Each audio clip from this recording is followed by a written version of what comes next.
dhageettiin haftee aadaa fi seenaa akka wal duraatiin hiikaachee harkaa qabna. Kan beekurraa barree kan beekne barsiifanna dhaloota dhufu dhaalchifna.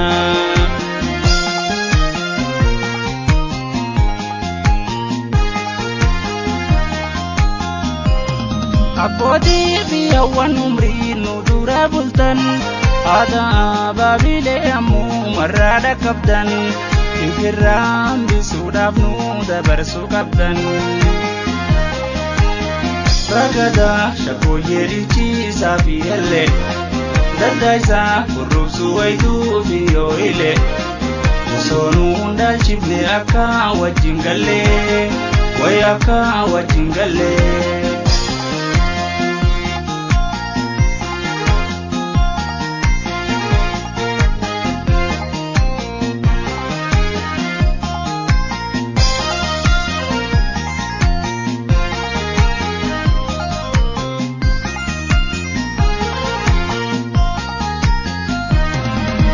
Fi dhageettiin haftee aadaa fi seenaa akka wal duraatiin hiikaachee harkaa qabna. Kan beekurraa barree kan beekne barsiifanna dhaloota dhufu dhaalchifna.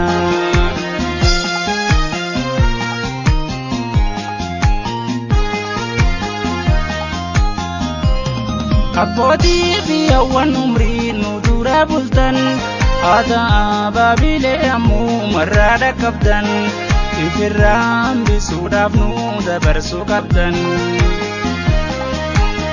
Mallattoo gootummaarraa gaaggeedhaadha mirrisaa bokkuudhaa hundee heeraa seera hambisuu hundirqama qaccee manguddoorra wayi qaccee manguddoorra.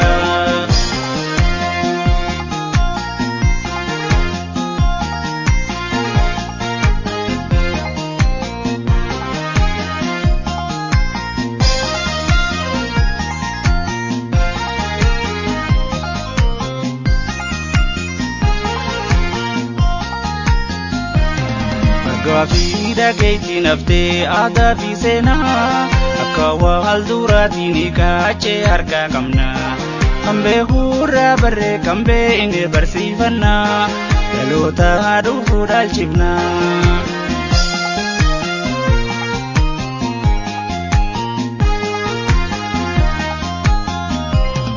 Abbootii fi hawwan umrii nu dura bultan aadaa baabilee ammoo marraa dhaqqabdan ifirraa hambisuudhaaf nu dabarsuu qabdan.